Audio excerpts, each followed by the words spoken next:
안녕하세요. 이철기 목사입니다.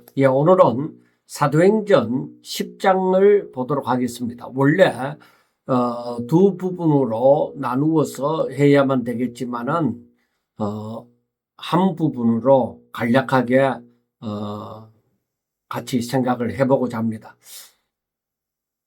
자, 먼저는 1절에서부터 23절까지의 말씀을 보고 두 번째는 23절 후반부에서부터 마지막 48절까지의 말씀을 보도록 하겠습니다.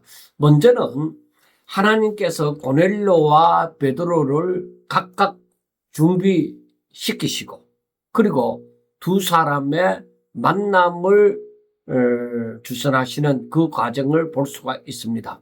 그 다음 두 번째로는 베드로가 고넬료의 집에 가서 복음을 전하고 하나님께서 이방인에게도 성령을 부어주시는 그 과정을 보게 되어집니다.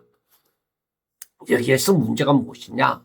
자, 여러분, 이 사도행전을 보면서 항상 우리는 사도행전 1장 8절 말씀을 꼭 기억하셔야 됩니다. 왜냐? 그게 하나님의 계획이니까요. 그러니까 하나님께서 너희들이 성령을 받으면은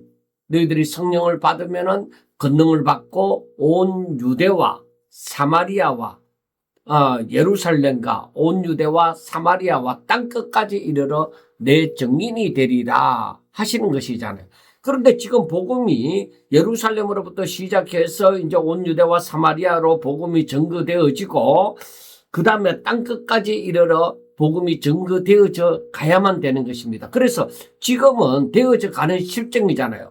먼저는 오순절날 마가의 다락방에서 성령 강림의 역사가 있었습니다. 그래서 제자들이 성령 충만함을 받고 베드로가 설교하는 것으로부터 시작해서 예루살렘에 복음이 확장되어졌습니다. 이것 때문에 많은 유대인들이 예수 믿는 사람을 괴롭혔습니다. 그래서 사도들을 잡아서 옥에 가두고 매를 때리고 그렇게 복음을 다시는 예수 이름으로 복음을 전가하지 못하도록 그렇게 했습니다. 그렇지만은 이 사도들은 거기에 굴하지 아니하고 계속적으로 복음을 전파함으로 말미암아 예루살렘 교회가 더욱더 오히려 내부에 일어난 문제까지도 다 해결하고 오히려 교회는 성장되어져 가고 말씀은 점점 더 확장되어져 갔습니다.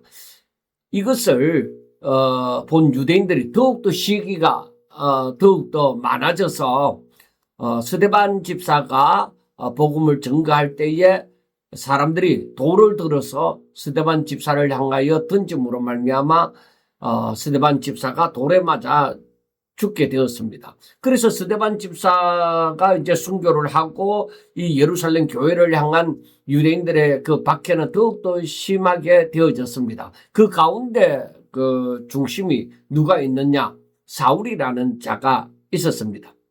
그래서 이 사울이라는 자는 스데반의 그 죽음을 마땅하게 여겼습니다.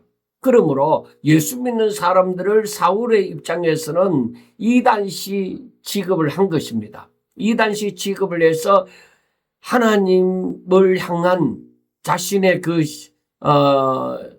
그 믿음이 하나님을 더욱더 사랑하는 것이 하나님을 향한 더욱더 큰 믿음이 역사하는 것은 바로 이 이단과 같은 이 예수 믿는 사람들을 잡아다가 없애는 것이다. 그래서 그 예수 믿는 사람을 잡멸을 하려고 했습니다. 그래서 예루살렘 교회에는 엄청난 박해가 시작이 되어졌죠. 그리고 어느 정도로 심한 박해였느냐? 사람들이 거기에 예루살렘에 살지 못하고 예루살렘을 떠날 수밖에 없는 상황으로 이끌어져 갔습니다. 그래서 사람들이 온 유대와 그리고 사마리아로 퍼져갔습니다. 그런데 사마리아라는 곳으로 간 것은 정말로 놀라운 일입니다. 왜냐하면 평상시에 유대인들이 사마리아 사람들을 개같이 여겼다 해도 과언이 아닙니다. 그리고 사마리아 사람들과 상종도 하지 아니하고 같이 앉지도 아니했습니다. 그리고 갈릴리에서 예루살렘으로 가게 되어질 때 사마리아를 거쳐 간다면은 사마리아 땅을 밟지 않고 오히려 사마리아 땅을 밟지 않고자 둘러서 예루살렘으로 들어가는 그러한 사람들이었습니다. 그런데 이 사람들이 지금 박해를 피하여서 사마리아로 들어간 것입니다. 자, 사마리아에 들어가서는 저들이 놀라운 일이 일어난 것이죠. 그러니까 온 유대와 사마리아로 흩어진 사람들이 가는 곳마다 복음을 전하는 거예요. 그래서 우리 한국 사람들이 어디 이민을 가든지 하면은 먼저 세우는 것이 교회라는 것입니다. 그래서 그 당시에는 더욱더 그런 마음이 더욱더 강했겠죠. 그러니까 저들이 그 박해를 피하여서 간 곳에서 저들이 복음을 전거했습니다. 그래서 사마리아 땅에도 빌립 지사를 중심으로 말미암아 이 복음이 전거되어지고 하나님의 은혜 가운데 큰 표적이 일어났습니다. 그래서 사마리아 사람들이 준비된 사람들처럼 이 복음을 받아들이고 빌립이 전하는 말씀을 듣고 남녀를 막론하고 저들이 세례를 받고 또 그 표적이 일어나고 함으로 저들이 자유함을 얻게 되어지는 것으로 말미암아 사마리아 성 안에는 큰 기쁨이 있었습니다. 그래서 베드로와 요한도 이 사마리아에 가서 이 사마리아 사람들이 복음을 받아들인다는 것을 듣고 가서 그들에게 복음을 전하고 또 성령이 임하는 것을 보게 되어졌습니다. 자, 사마리아에까지 복음이 왔습니다. 그 다음에는 어디로 가야 돼요? 땅 끝까지 가야 되잖아요. 그래서 우리가 앞에서 보았던 그 9장에서는 그 땅 끝까지 복음이 전거되기 위하여서 그 당시에는 로마는 모든 것은 로마로 통한다고 했잖아요. 그래서 이 로마가 세상을 지배하고 있던 때입니다.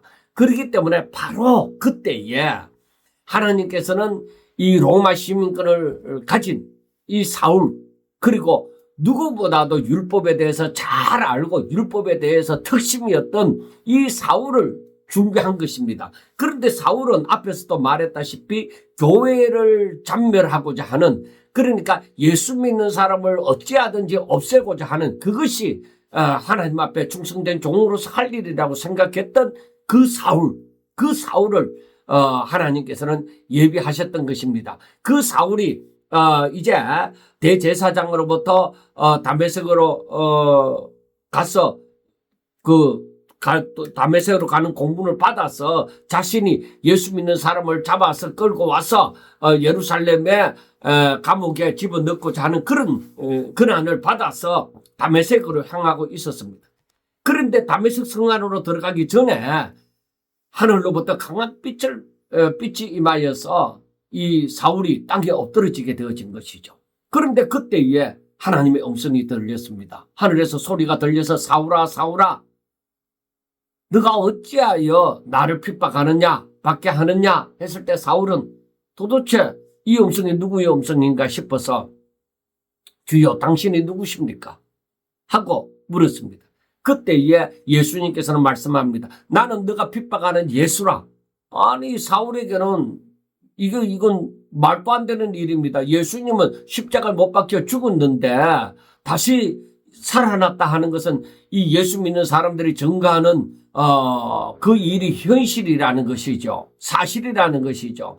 그러니까 이 사울은 아마 거기에서 충격을 받았던 모양입니다. 예수님을 증거하는 사람들 를 잡아 죽이려고 했던 사람인데, 아니 그 사람이 죽었다고 생각했는데 그 사람이 살아서 지금 자기에게 그 복음 전하는 사람들의 말대로 부활하셔서 지금 또 살아계셔서 자기에게 음성을 들려주셨단 말이에요. 그러니까 이 사울은 그때에 그 강한 빛으로 인하여서 앞을 보지를 못하고, 그리고 사흘 동안 먹지도 마시지도 아니하고 기도하고 있었습니다. 그때에 그 뒤에 말씀을 보면은 아나니아라는 사람이 와서 내 눈을 내게 안수하리라, 그러면 눈이 떠지리라 하는 그러한 계시를 받았던 것입니다. 그래서 사울은 사흘 동안 기도를 하고 있었습니다. 그래서 하나님께서는 또 그 사울을 위해서 아나니아라는 제자를 준비하셨다가 아나니아에게 사울에게 가라고 얘기를 하죠. 사울에게 가라고 얘기했을 때 아나니아도 깜짝 놀라는 것입니다.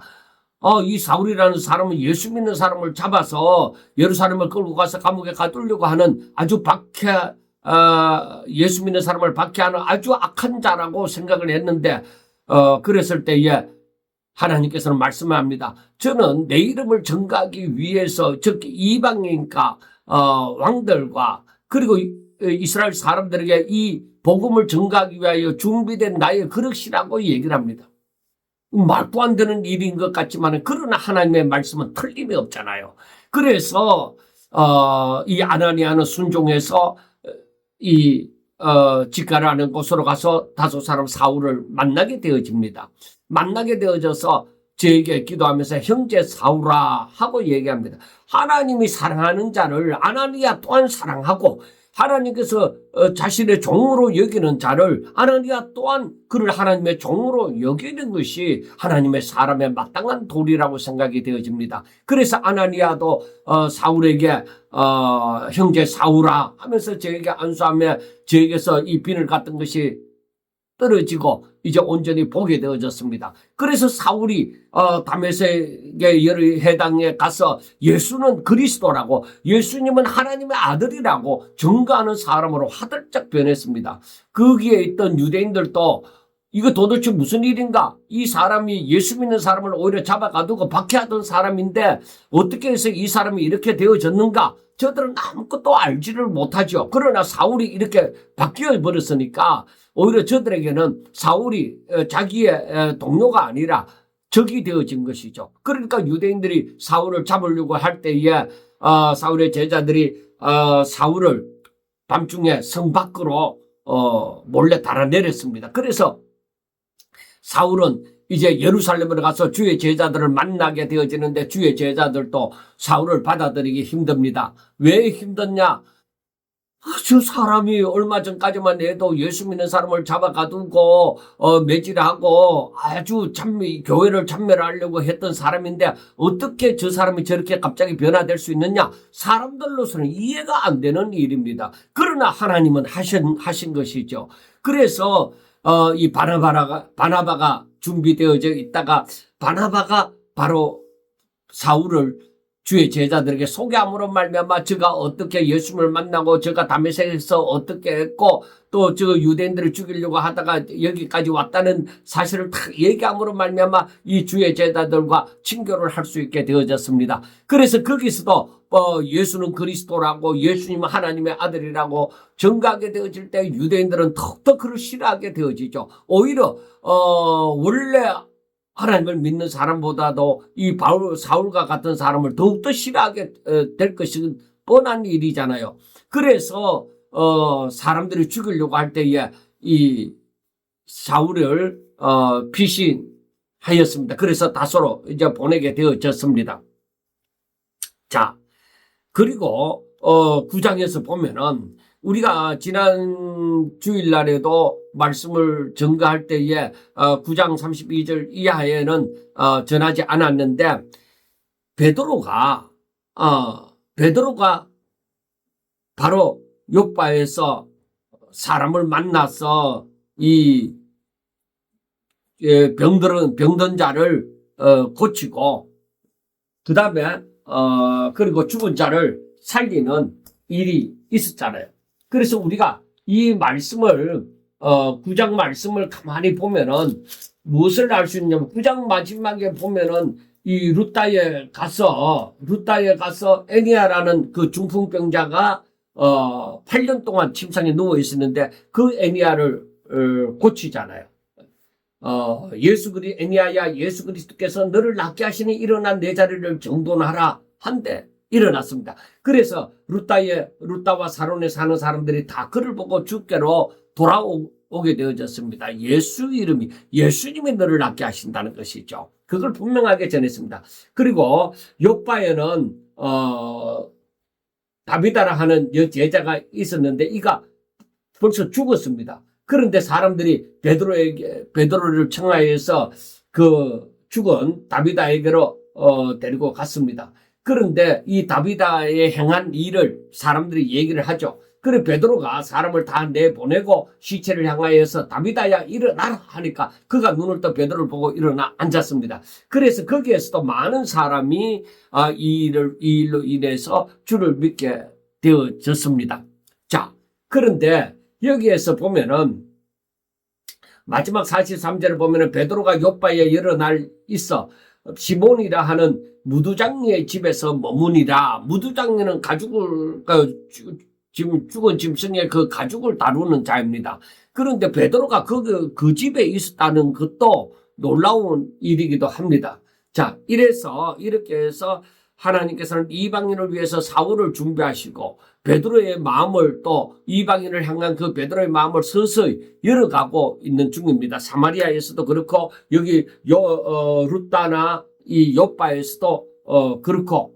그런데 이제 이 가이사랴의 10장에 들어와서는 이 고넬료를 소개하는데, 고넬료라 하는 사람이 가이사랴에 살고 있었습니다. 그는 이탈리아 부대의 군대의 백부장이었습니다. 그러면은 그 당시에 백부장이라고 하면은 정말로 로마 제국의 행정과 군사 중심지 그 가이사랴의 주둔한 정예 부대의 장교이죠. 그러니까 그가 근세에 있는 자라고 얘기를 할 수 있습니다. 그런데 그 사람이, 그 이방인이 하나님의 은혜의 대상자로 등장을 하는 것입니다.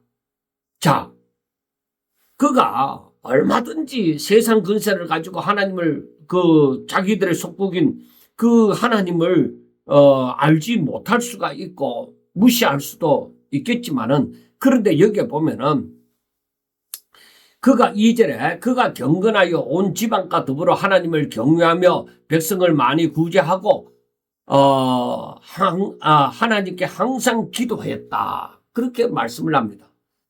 그러니까 이방인이 이렇게 경건한 삶을 살고 온 집안 식구가 더불어서 이 하나님을 경외하게 되어지고, 그리고 사랑을 실천하는, 그리고 하나님 앞에 기도하고 의지하는 그런 사람이었다는 것을 우리가 볼 수가 있습니다. 그래서 사도행전 9장에서는 이방인에게 복음을 전가하기 위해서 사울을 준비하셨습니다. 그리고 10장에서는 이방인 전도를 위해서 베드로를 위시한 유대인들의 그 고정관념을 깨뜨리기 위하여서 이 고넬료를 준비하셨습니다.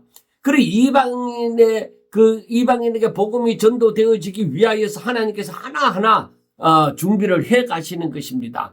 그런데 여러분, 이방인이지만은, 그리고 백부장이지만은 하나님을 진실로 믿음으로 하나님께서는 차별하지 않으시고 그에게 은혜를 베푸신다는 것을 또한 우리가 알 수가 있습니다. 자, 이렇게 이방인이고 백부장이고, 그러니까 하나님을 믿을 수 있는, 유대인들이 믿는 그 하나님을 믿을 수 있는 조건이라고는 영 가능성이 희박한 이 사람에게 바로 경건하여서 하나님을 경외하고, 그리고 백성을 많이 구제하고, 그리고 항상 기도하는 그런 사람이 등장했다는 것입니다. 이건 놀라운 일이잖아요. 그래서 하나님께서도 이러한 사람을 바라볼 때 어떻게 바라보겠습니까? 정말로 사랑하지 않겠습니까? 그래서 이러한 사람을 하나님께서는 이제 좀 더 하나님께로 가까이, 하나님과 예수 그리스도를 더 잘 알 수 있도록 인도하시는 것입니다. 자, 우리가 알아야 되는 것이 하나님과 유일하신 참 하나님과 그의 보내신 자 예수 그리스도를 아는 것이 곧 영생이라고 했습니다. 유대인들도 예수님을 알지 못함으로 영생을 얻지 못한 자들이 있었잖아요. 그런데 하나님께서는 이 고넬료의 중심을 보시고 고넬료에게 은혜 베푸시기를 원하셨습니다. 그래서 이 신앙이 업그레이드 되어진다. 그거 보면 됩니다. 원래 하나님을 경외하는 사람이었지만은 이제 그러나 예수를 제대로 알지 못했다 이 말이에요. 그러나 이제는 예수님을 더 확실하게 알아갈 수 있도록 신앙이 업그레이드 되어지도록 하나님께서 인도하시는 것이죠. 그런데 이 고넬료에게 어떤 날 9시쯤 되었을 때, 즉 9시라는 것은 오후 3시입니다. 오후 3시쯤 되어졌을 때 한상 중에 밝히 봄에 하나님의 사자가 즉 주의 천사가 들어와서 고넬료야 하고 불렀습니다. 그래서 고넬료가 주목하여 보고 두려워 이르되 주여 무슨 일이니까 하고 얘기를 합니다. 자, 여러분, 이 주의 천사가 즉 하나님의 사자가 들어와서 고넬료야 하고 부를 때는 뭐예요? 이미 고넬료를 미리 아신다는 것이죠. 그러니까 고넬료의 모든 것을 다 아시고 있다는 것입니다. 자, 그런데 하나님께서는 이러한 고넬료에게 찾아와 주셔서 이제 저에게 지시를 하는 것입니다. 고넬료는 이렇게 주의 천사가 나타나서 얘기를 할 때에 두려움이 있죠. 왜? 그러한 일이 늘 흔하게 있는 것이 아니니까 두렵죠. 그래서 주여 무슨 일이니까 하니까 천사가 이르되 내 기도와 구제가 하나님 앞에 상달되어 기억하신 바가 되었으니 내가 지금 사람을 요바에 보내어 베드로라 하는 시몬을 청하라. 그는 무두장이 시몬의 집에 유숙하니 그 집은 해변에 있다 하더라. 마침 말하던 천사가 떠나며 고넬료가 집안 하인 둘과 부하 가운데 경건한 사람 하나를 불러 이 일을 다 이루고 요바로 보내니라 하고 말씀을 합니다. 자, 여기에서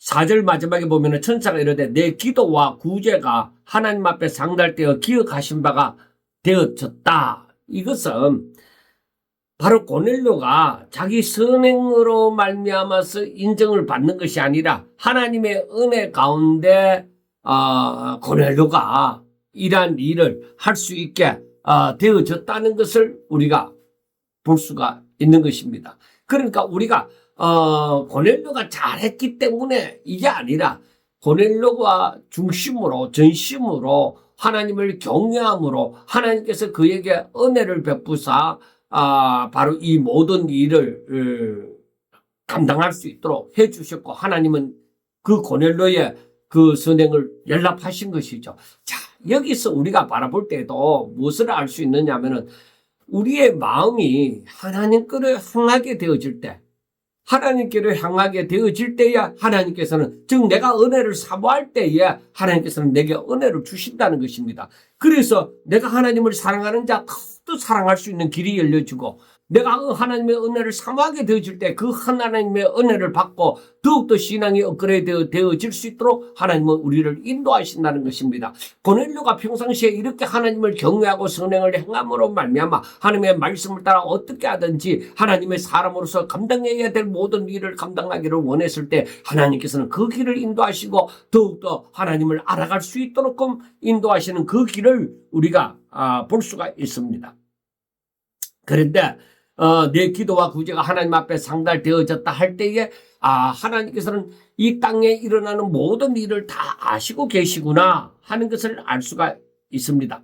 그리고 이방인의 그 전도의 그 문을 열기 전에 유대인들의 고정관념을 깨기 위한 것도 있지만은 진실로 하나님을 경외하는 자에게 더욱더 하나님께로 가까이 나아갈 수 있는 길을 가르치고자 하심을 우리가 알아야만 되는 것입니다. 그런데 고넬료는 또 특별히 하나님을 경외하기 때문에 이렇게 주의 천사가 나타나서 얘기할 때에 적시로 순종해서 자기 집안의 하인 둘과 부하 가운데 경건한 사람 한 사람 그렇게 순종 잘할 사람을 뽑아서 이 일을 다 얘기하고 이제 요바로 베드로에게로 보내어서 베드로를 청하도록 하는 것이죠.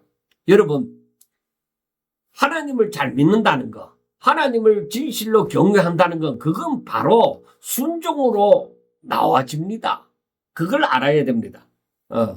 순종으로 이어지는 거예요. 순종이 없는 하나님을 진실로 경외한다는 건 없습니다. 하나님을 진실로 경외한다, 하나님을 진실로 사랑한다는 것은 하나님의 말씀에 대한 순종으로 이어진다는 것을 분명하게 아셔야 됩니다. 자, 그 다음에 우리가 또 생각해 볼 것은 고넬료는 이방인이잖아요. 그런데 유대인들은 선민사상과 아울러서 유대인들만의 하나님이라고 생각을 하고 있었잖아요. 그런데 하나님께서 분명히 사도행전 1장 8절에서 예루살렘과 온 유대와 사마리아와 땅끝까지 이르러. 그래 땅끝까지 뭐 유대인들만 있습니까? 그러니까 온 민족에게 복음이 전하여진다는 것이 구약 성경에도 이미 말씀하시면서 지금 이렇게 점점 더 주의 날이 가까이 가면서 이것이 실천이 되어져 가는 거예요. 하나님의 뜻이 이루어져 가는 거예요. 온 세상이 예수님을 알게 되어지고 예수님을 믿게 되어지는 그 역사가 일어난다는 것을 우리는 생각을 하셔야만 됩니다. 그래서 우리가 지금 또 온 세상을 바라보면서 이 사람들은 다 예수님을 믿어야만 되는 사람들이라는 것을 우리가 알아야 됩니다. 그렇기 때문에 어디서든지 복음을 기회를 얻든지 못 얻든지 간에 복음 전할 수 있는 그런 사람이 되셔야만 하는 것입니다. 자, 그 다음 9절부터 보면은 이튿날 그들이 길을 가다가 그 성에 가까이 갔을 그때, 자, 이튿날 그들이 길을 가다가 그 성에 요바에 그 가까이 갔을 그때, 바로 그 시간에 이 베드로가 기도하라고 지붕에 올라갔지요. 그러니까 지붕에 올라가서 시각은 제6시더라. 그리고 정오쯤 되어진 거죠. 아까 제9시더라 할 때는 오후 3시고 6시더라 할 때는 정오가 되어집니다. 그래서 이 정오쯤 되어졌을 때 베드로가 배가 고팠습니다. 그래서 그가 시장하여 먹고자 하며 사람들이 그거 점심을 준비할 때에 하나님께서 베드로에게 이제 환상을 열어주시는 것이죠. 자, 하나님께서는 이제 가이사라의 고넬료라 하는 사람이 살았는데 이 고넬료에게 하나님이 임재하셔서 이 모든 일을 말씀하시고 그에 따라 순종함으로 이 고넬료가 보낸 사람이 이 요바에 베드로가 있는 요바에 거의 도착했을 때에 그때 하나님께서는 베드로의 환상 가운데 나타나신 것이죠. 그러니까 점심 먹기 전에 잠시 그 기도하고 있을 때입니다. 그 지붕에 올라가서 기도할 때에 그때 황홀한 중에 하늘이 열리고 한 그릇이 내려오는 것을 보니 환상이 드디어 환상이 임하였던 것입니다. 그래서 하나님께서는 모든 일을 하나하나 빈틈없이 착오 없이 다 진행하고 계신다는 것을 우리가 볼 수가 있습니다. 그래서 고넬료가 준비되어질 때에 말씀 들을 자가 준비되어질 때 말씀 전할 자도 준비가 되어져야 되잖아요. 왜? 베드로와 고넬료는 거리가 멉니다. 베드로는 유대인이고 고넬료는 이방인입니다. 그래서 이 유대인이 이방인에게 가까이 가기가 힘듭니다. 나중에 나오지만은. 그런데 이 베드로가 고넬료에게 가까이 갈 수 있도록 모든 것을 만드셔야 되잖아요. 그래 그거를 지금 베드로의 환상 가운데 이제 나타나셔서 보여주시는 것이에요. 자, 하늘이 열리고 한 그릇이 내려오는데 큰 보자기 갖고 내 길을 며 땅에 들이었더라. 그 안에는 땅에 있는 각종 네 발 가진 짐승과 기는 것과 공중에 나는 것들이 있더라. 그러니까 여기서 각종 네 발 가진 짐승과 기는 것과 공중에 나는 것들이 있더라 했잖아요. 그 각종이라는 것은 정결한 것과 부정한 것이 함께 섞여서 있습니다. 그러면 정결한 것이 부정한 것과 함께 섞여서 있을 때는 다 같이 부정한 것이 되어지는 것이죠. 그런데 그때에 그걸 보고 있는데 하늘에서 소리가 들립니다. 베드로야, 일어나 잡아먹어라. 베드로가 깜짝 놀랄 거 아니에요. 아니, 이거 하나님께서 어찌 이 부정한 음식을 내보고 먹으라고 하느냐. 이거 말도 안 된다. 그렇게 얼마든지 생각할 수가 있는 것입니다. 그런데, 베드로가 얘기합니다. 주여, 그럴 수 없나이다. 속되고 깨끗이 아니한 것을 내가 결코 먹지 아니하였나이다. 그 베드로가 시험에 들지 않으려고 했던 것이죠. 자, 여러분 아셔야 되는 것이 무엇이 속되고 무엇이 부정한 것입니까? 그걸 누가 정했습니까? 하나님이 정하셨습니다. 하나님이 무엇이 속되고 무엇이 부정하다고 정했습니다. 그런데 하나님께서 베드로에게 이걸 잡아먹으라고 얘기하는 거예요. 그런데 베드로는 오히려 이것이 자기를 시험한 것인가 싶어서 아니요. 나는 아직까지 부정한 것을 먹지 않았습니다. 그렇게 얘기했습니다. 그런데 두 번째 소리가 있어서 하나님께서 소리가 있어서 뭐라고 하느냐? 하나님께서 깨끗하게 하신 것을 내가 속되다 하지 말라. 그렇게 얘기합니다. 그리고 정하신 자가 이제 이게 깨끗한 것이다. 말하면 깨끗한 것이라는 것입니다. 속되다, 정결하다. 그것을 누가 정했느냐? 하나님이 정하셨잖아요. 그런데 하나님께서 이제는 깨끗하다 이렇게 말한 것을 아무도 속되다고 말을 할 수가 없습니다. 이건 아주 중요한 말씀입니다. 더러운 것이라고 부정한 것이라고 할지라도 하나님께서 정결하게 하셨다면은 바로 이것은 더러운 것이 아니라 깨끗한 것이 되는 것입니다. 자, 이런 일이 3번이나 있었다. 3번이나 있으므로 베드로에게 확신을 주신 거예요. 하나님이 깨끗하게 하신 것을 정하시는 자가 깨끗하다고 정하신 것을 누가 속되다고 하겠느냐. 그리고 이걸 3번이나 이렇게 확신을 가질 수 있도록 해주신 것입니다. 그리고 이런 일이 3번이 있은 후에 그 그릇이 곧 하늘로 올려져 가니라 하고 얘기합니다.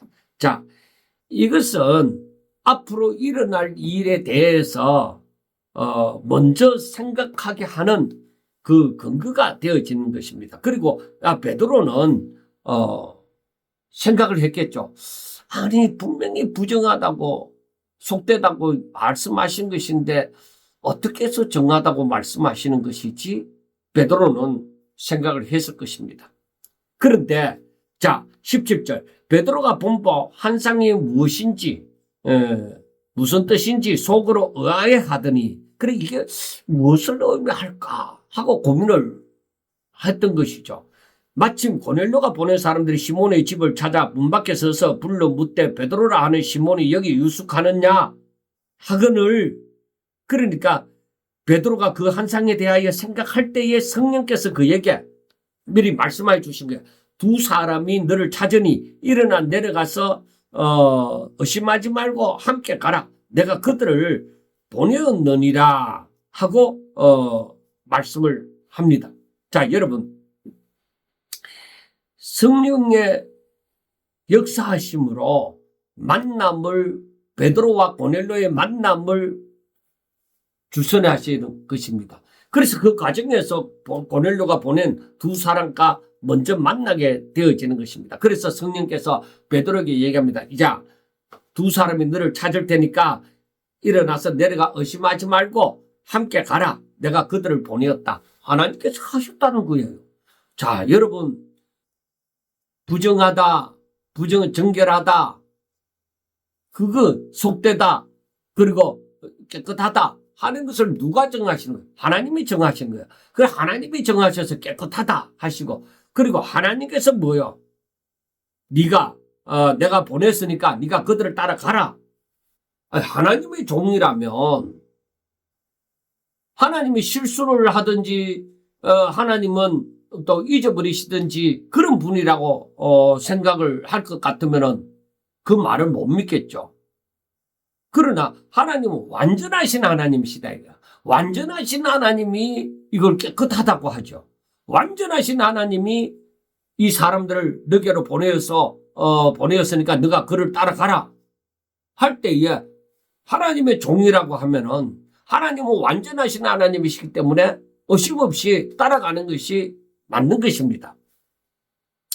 그래서 이 베드로가 이 생각하는 것을 이게 무슨 뜻인가 할 때에 성령께서 바로 직접 사건과 환상을 연결시켜 주시는 거예요. 자, 성령께서 사람 가운데 역사하신 것이죠. 자, 그러니까 이 말은 무슨 말이냐면은 두 사람이 너를 찾아왔는데 너는 의심하지 말고 내가 보낸 사람들이니까 너는 의심하지 말고 가라. 이렇게 사람이 행동하도록 하신 그 뒤에는 분명히 하나님의 그 섭리가 있는 것입니다. 이렇게 하시는데 분명히 무슨 이유가 있다는 것이죠. 그래서 베드로가 내려가서 그 사람들을 보고 이르되 내가 곧 너희가 찾는 사람인데 너희가 무슨 일로 왔느냐? 그들이 대답하되 백부장 고넬료는 의인이요 하나님을 경외하는 사람이라 유대 온 족속이 칭찬하더니 그가 거룩한 천사의 지시를 받아 하고 얘기를 합니다. 그래서 베드로가 내려가 보니까 진짜 사람들이 찾아왔습니다. 그래서 내가 바로 그 너희들이 찾는 사람인데 무슨 일로 왔느냐 하고 얘기합니다. 그런데 베드로가 지금 이 모든 사정을 다 이해한 것은 아니지만은 하나님의 종이기 때문에 하나님의 인도하심을 따라서 따라갑니다. 그런데 그들이 얘기하기를 고넬료라는 사람을 소개를 합니다. 자기들이 베드로를 청하는 것이 아니라 자기들의 주인 고넬료가 그 베드로를 청함이 되어지니까 고넬료의 삶 가운데 역사하시는 하나님을 믿는 경건한 사람 고넬료를 소개하는 것이죠. 그 고넬료는 의인이고 하나님을 경외하는 사람입니다. 유대 온 족속이, 그러니까 이방인 이달리아 사람이 아니라 유대 온 족속이 그를 칭찬할 정도다. 이방인인데도 유대 사람이 그 이방인이 고넬료를 칭찬할 정도로 그만큼 하나님을 경외하고 진실로 하나님을 사랑하는 사람이고 사랑을 행하는 사람이라는 것이죠. 그가 거룩한 천사의 지시를 받아서 당신을 그 집으로 청하여 말을 들으려 하느니라. 그래 그 사람이 고넬료가 이러이러한 사람인데 당신에게 말씀을 들으려고 합니다 하고 얘기를 했습니다. 그래서 베드로가 그 한상과 그 성령의 그 말씀하심을 가만히 생각해 볼 때에 이들에 대해서 함부로 할 수가 없는 것이죠. 그래서 베드로를 불러들여서 유숙하게 합니다. 그래서 이때부터 베드로의 생각에는 많은 혼돈이 일어나겠죠. 아무리 순종한다고 해도 하나님께서 왜 이렇게 하셨을까 하는 것을 다 알지는 못하니까 그렇게 혼돈 가운데 있었을 것입니다. 이튿날 일어나서 그들과 함께 가라고 했으니까 이튿날 일어나서 그들과 함께 갈 때에 요바에서 온 어떤 형제들도 그리고 다른 유대인들이겠죠. 그 사람들도 함께 가게 되어졌습니다. 자, 이튿날 가이사랴에 들어가니 고넬료가 그의 친척과 가까운 친구들을, 그러니까 친척만 아니라 친구들까지 불러 모아서 기다리고 있었습니다. 마침 베드로가 들어올 때에 고넬료가 맞아 발 앞에 엎드려져라니 하고 얘기합니다. 여러분, 자기는 고넬료는 이탈리아의 백부장이잖아요. 베드로는 자기의 속국에 그 의무 생활을 하고 예수님을 따르던 자입니다. 대단한 자라고 그 백부장이 생각할 수가 없는 것인데, 그런데 하나님이 자기들에게 자기들이 원하는 그 하나님의 말씀을 전할 자이기 때문에 바로 여기에서 베드로가 들어올 때에 그 발 앞에 엎드는 거예요. 참, 이것만 봐도 그 말씀을 듣고자 하는 그 자세가 충분하게 된 것을 우리는 알 수가 있습니다. 그러니까 아주 극진한 그 겸손과 하나님을 경외하는 그 모습을 볼 수가 있는 것입니다. 자, 그래서 우리가 여기에서 보면은 베드로가 그 모습을 보고 깜짝 놀래갖고 일어서라, 나도 사람이다. 그 베드로는 자기가 영광을 취하고자 하는 그런 속된 사람이 아니었잖아요. 그러니까 이 고넬료의 이 행동을 보고 퍼뜩 잡아 일으키죠. 아유, 이거 왜 이러시냐고. 내가 그런 경배를 받을 사람이 아닙니다. 하고 일으키죠. 나도 똑같은 사람입니다. 이런 것을 얘기하죠. 그리고 거기에는 경배 받으실 분은 오직 하나님 뿐이십니다 하는 그러한 의미가 내포되어 있다고도 볼 수가 있습니다. 그리고 27절부터 보면 더불어 말하며 들어가 여러 사람이 모인 것을 보고 하나님께서는 이미 말씀을 들을 자를 바로 준비하신 거예요. 자, 고넬료는 그의 친척과 그의 친구들을 불러서 이 말씀을 듣고자 하는 그 기다림이 있습니다. 그래서 베드로가 하는 말이 유대인으로서 이방인과 교제하며 가까이 하는 것이 위법인 줄은 너희들도 알거니와. 그리고 이 말은 베드로가 고넬료 앞에 나타날 확률은, 그래서 말씀을 전할 확률은 거의 없었다 이거예요. 가능성이 거의 없었는데, 그런데 하나님께서 내게 지시했다. 이게 위법인 줄을 너희가 알고 있지만은, 근데 하나님이 내게 명령해서 아무도 속되다 하거나 깨끗하지 않다 하지 말라 하셨다. 이게 인간적인 법으로 보면은 위법인데 하나님이 내게 명령해서 그런 차별을 두지 말라고 했다는 것이에요. 그래서 부름을 사용하지 않고 왔노라. 묻노니 무슨 일로 나를 불렀느냐 하고 얘기를 합니다. 그러니까 이제 이 말은 베드로가 하나님께서 보여주신 환상의 참뜻을 완전히 깨달았음을 말을 해주는 것입니다. 그러니까 하나님께서 이미 받아들이신 이방인을 유대인의 그 법으로서 기존 그 경계함으로 경계를 해서는 안 된다는 것을 이제 베드로는 알았던 것이죠. 그래서 과거의 핑계를 버리고 오직 하나님의 뜻에 순종하여서 그 이방인 고넬료의 부름에 베드로가 응답을 한 것이죠. 그래 왜 불렀습니까? 하고 물은 것입니다. 이제 하나님의 그 부르신 이유를 점점 더 알아가게 되어지는 것입니다.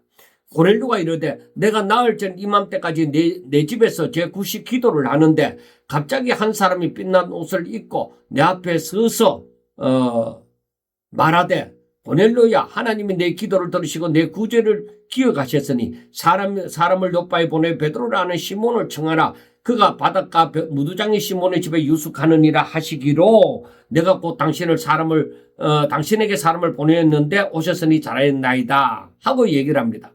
그러니까 이거는 고넬료가 자신의 뜻이 아니라 자신의 의지 그 의지가 아니라 오직 하나님의 인도였음을 말씀을 합니다. 그러니까 하나님께서 말씀하신 것, 그러니까 천사가 나타나서 말씀한 대로 하나님이 내 기도를 들으시고 내 구제를 기억하셨으니 그래 하나님께서는 고넬료의 중심을 보시고 그를 기쁘게 받아쳤음을 확정해 주는 얘기입니다. 그래서 시몬을 청하라고 얘기했죠. 그래서 하나님께서 이제 고넬료에게 또 역사하시고 베드로에게도 역사하사 두 사람이 만나서 이 고넬료의 신앙이 업그레이드 되도록 만드는 반면에 유대인들의 고정관념을 허무는 그러한 사건이 되어지는 것입니다. 자, 여기에서 보면은 이제 말씀을 듣는 가장 아름다운 자세 중 하나를 보게 되어지는데 이제 우리는 주께서 당신에게 명하신 모든 것을 듣고자 하여 다 하나님 앞에 있나이다 하고 얘기를 하는 거예요. 그런 말씀을 듣는 자세입니다.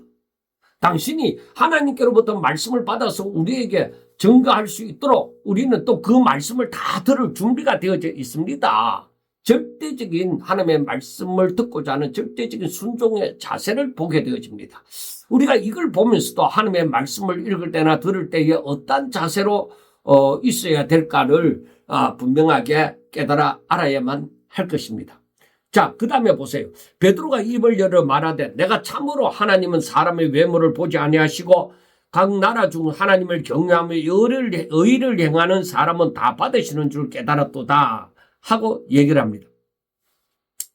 자, 여러분, 고넬료가 하나님을 경외하고 있었지만은 이제 하나님께서는 그에게 그가 하나님을 경외한다고 하더라도 복음에 대해서 예수님의 십자가와 부활에 대해서 확실하게 알지를 못한단 말입니다.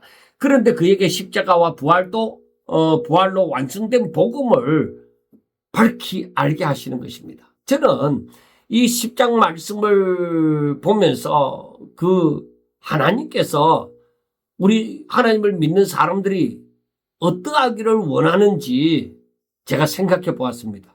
그건 하나님께서 우리가 점점 더 하나님과 깊은 교제로 하나님께 점점 더 가까이 나아오기를 원하신다는 것입니다. 우리의 신앙이 예수 그리스도의 장성한 분량에 이르도록 점점 자라나도록 신앙이 업그레이드 되기를 하나님께서는 원하신다는 것을 우리는 밝히 알 수가 있습니다. 그리고 베드로가 하는 말처럼 내가 참으로 하나님은 사람의 외모를 보지 아니하시고 즉 유대인이나 이방인이나 차별이 없다는 것을 말합니다. 그래서 그 다음에 각 나라 중 하나님을 경외하며 의를 행하는 사람은 다 받으시는 줄로 깨달았도다. 즉 의를 행하기 때문에 공로로 구원받는다는 뜻이 아니라 하나님을 참으로 경외하는 그 믿음이 그의 삶에서 나타나고 있으며 하나님께서는 그런 삶을 그 유대인, 이방인 이런 민족 때문에 배제하지는 않는다는 것입니다. 차별 없이 하나님께서 하나님을 사랑하는 자를 더욱더 사랑하신다는 것을 아셔야 됩니다. 그래서 우리는 내 자신의 그 어떤 입장, 연약함, 부족함, 못남 이런 것 때문에 하나님께서 은혜를 적게 주신다 그렇게 생각하면 안 됩니다. 하나님을 사모하는 자, 하나님께로 가까이 나아가는 자, 하나님의 뜻대로 순종하는 자를 하나님께서는 분명히 차별 없이 사랑하신다는 사실을 우리는 분명하게 아셔야 됩니다. 자, 그 다음에 만유의 주 대신 예수 그리스도로 말미암아 화평의 복음을 전하사 이스라엘 자손들에게 보내신 말씀, 이건 즉 만유의 주 대신 예수 그리스도는 뭐요? 복음의 중심입니다. 복음에 있어서 예수님이 빠져서는 안 됩니다. 성경에 있어서 예수님이 빠져서는 성경이 될 수가 없습니다. 그래서 우리가 성경을 점점 더 알아간다고 할 때는 유일하신 하나님과 그의 보내신 자 예수 그리스도를 점점 더 알아감이 되어져야만 됩니다. 그래서 하나님의 뜻을, 계획과 섭리를 깨달아가게 되어지는 것이죠. 그래서 37절 그 이스라엘 자손들에게 보내신 말씀 곧 요한이 세례를 반포한 후에 갈릴리에서 시작하여 온 유대에 전파된 그것을 그리 세례 요한 때로부터 온 유대에 전파된 그것, 즉 복음을 너희도 알거니와 그 사건을 너희도 안다는 것입니다. 그래서 그것은 바로 하나님이 나사렛 예수에게 성령과 능력을 기름 붓듯 하셨음에 그가 두루 다니시며 선한 일을 행하시고 마귀에게 눌린 사람을 고치셨으니 이는 하나님께서 함께 하셨습니다. 그리고 예수님의 공생의 사건이 바로 허구가 아니라 역사적인 실제라는 것입니다. 그가 그리스도라 하는 것을 바로 나타내심이 되어지는 것입니다. 그래서 우리는 39절 우리는 유대인의 땅과 예루살렘에서 그가 행하신 모든 일의 증인이다. 그래서 제자들이 예수님을 만나고서 금방 그 예수님에 대해서 모든 것을 다 한 것이 아니지만은 어찌하든지 그와 붙어 있어 그를 믿고 따르고 순종하고 나중에 그 십자가와 부활의 그 역사를 다 알게 되어지고 성령의 임하심으로 말미암아 담대함을 얻어서 권능을 가지고 이 복음을 증거하는 증인이 되게 하셨다는 것입니다. 이게 중요합니다. 그래서 처음에 우리가 복음을 깨달아 갈 때에 처음에 모든 것을 다 알지 못하지만은 점점 더 하나님께로 더 가까이 나아가면서 이제 복음에 대해서 더욱더 완전하게 깨달아 가게 되어질 때에 그때에 확실한 증인이 되어질 수가 있는 것입니다. 자, 그들이 나무에 달아 죽였으나 하나님의 사흘 만에 다시 살리사, 즉 나무에 달아 죽였다는 것은 십자가를 얘기하죠. 하나님의 사흘 만에 다시 살렸다는 것은 부활을 얘기하죠. 이게 복음의 중심이 된다는 것입니다. 그래서 모든 백성 나타내시되 모든 백성에게 하신 것이 아니요 오직 미리 택하신 증인 곧 죽은 자 가운데서 부활하신 후 그를 모시고 음식을 먹은 그 부활하신 주님과 음식을 먹은 우리에게 하신 것이라 나타내셨다. 부활하심을 나타내셨다. 그래서 우리에게 명하사 백성에게 전도하되 하나님이 살아있는 자와 죽은 자의 재판장으로 정하신 자가 곧 이 사람인 것을 증언하게 하셨다. 그래서 이 사도들에게 복음을 전가하도록 하셨다는 것입니다. 장차 오실 재판장, 살아있는 자와 죽은 자의 재판장이 되신다. 예수님이 그것을 또 증언하게 하셨다. 이것을 모든 선지자도 증언하되 그를 믿는 사람이 다 그를 힘입어 죄사함을 받는다 하였느니라 하고 말씀을 합니다. 그 예수 믿는 사람은 죄사함을 받고 예수로 말미암아 제사함을 받고 구원함을 얻는다는 것입니다. 그 베드로가 이렇게 복음을 확실하게 전가하는데 그때 저들이 그 자세로 보았을 때 그 말씀을 다 받아들인 것이죠. 주를 영접하신 것이죠. 그 말씀을 그대로 아멘하고 화답한 것이겠죠.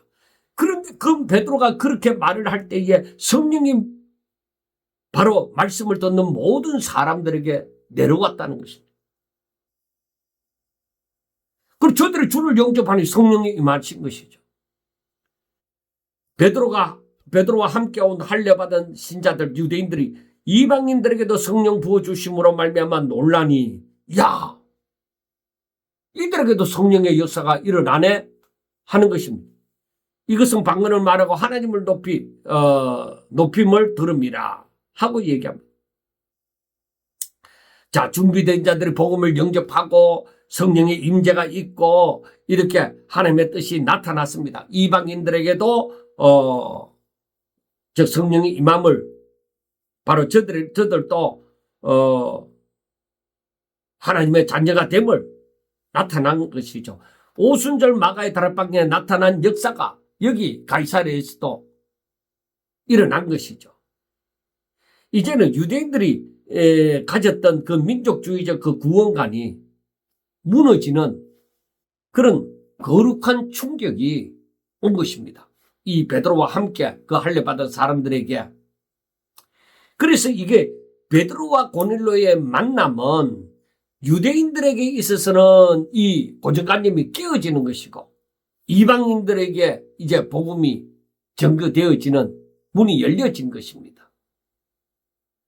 자, 이에 베드로가 이르되 이 사람들이 우리와 같이 성령을 받았으니 누가 능히 물로 세례를 베품을 금하리요 하고 명하여 예수 그리스도 이름으로 세례를 베풀라 하니라. 그들이 베드로에게 며칠 동안 머물기를 청하니라. 자, 여러분, 자, 성령의 임하심의 역사가 일어나니까 이들이 얼마나 기쁘겠어요. 그리고 베드로는 이들이 벌써 성령이 임하였는데 우리가 바로 주의 공동체, 예수 그리스도의 공동체에 저들을 받아들이는 그 표징이 뭐냐? 세례잖아요. 그래서 오늘날 교회도 세례받은 자들로 그 재직회가 형성이 되어지고 무슨 회의가 되어지잖아요. 그런데 사람들은 내가 하나님을 믿으면 됐지 세례를 안 받으면 어떠냐? 그것도 하나의 고집입니다. 그것도 하나의 고집이에요. 바로 하나님께서 이미 받아들인 사람을 교회가 공식적으로 인정하는 표지가 바로 세례예요. 물론 세례에 특별한 의미가 있습니다. 바로 이 세례는 예수 그리스도께 속한 사람이라는 공개적인 표지입니다. 나는 예수님을 믿는다. 예수님의 십자가와 부활을 믿는다는 것이죠. 나의 구주로 믿는다는 것이죠. 바로 이 세례는 언약적 공동체적 표지입니다.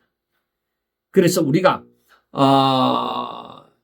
사도행전 2장 37절과 38절에 보면은 우리가 예수 각각 회개하고 세례를 받으라. 그리하면 성령이 너희들에게 임한다. 그렇게 말씀한 것과는 이렇게 다르다고 볼 수가 있지만은 그러나 그것이 결코 의미가 다른 것이 아닙니다.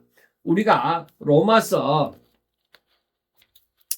4장 11절을 보면은 어떤 말씀이 있느냐면은 그가 할례의 표를 받은 것은 무할례 시에 믿음의 이의로 인친 것이니 이는 무할례 자로서 믿는 모든 자의 조상이 되어 그들로 의로 여기심을 얻게 하려 하십니다. 무할례 시에 벌써 믿음으로 된 의를 인쳤잖아요.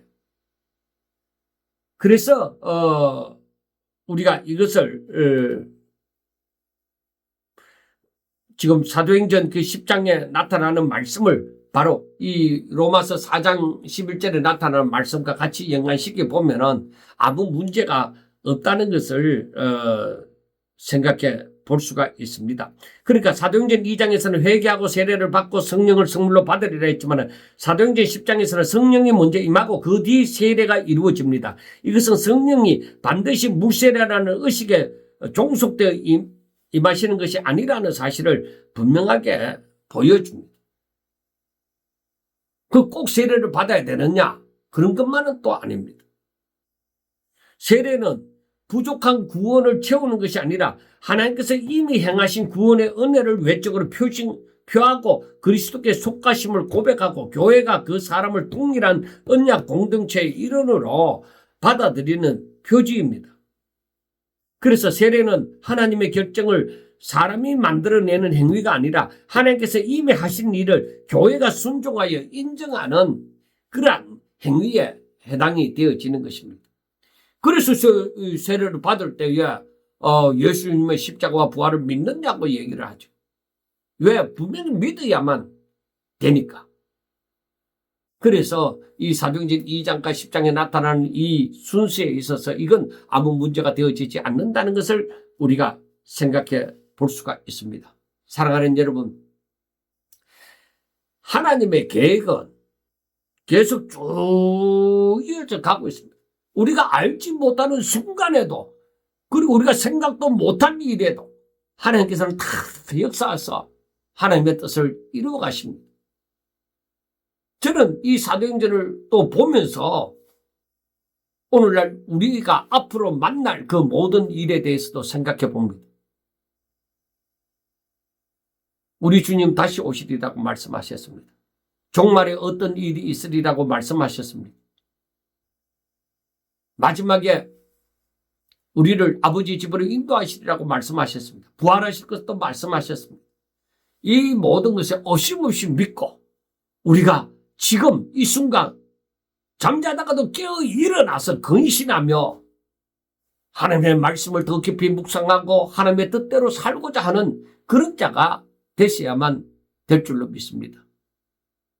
사랑하는 성도 여러분, 하나님을 믿는 저와 여러분들이 하나님의 말씀에 대해서 어심없이 믿고 믿음으로 그 말씀을 따라 순종하는 자가 되어져서 하나님의 뜻이 그대로 이루어지는 것을 우리 눈으로 목도하고 깨닫는 그런 자가 되어져서 하나님의 충성된 일꾼으로서 부족함이 없는 그 믿음이 우리에게 기쁨이 되어지는 놀라운 축복의 역사가 일어나시기를 주의 이름으로 축원합니다.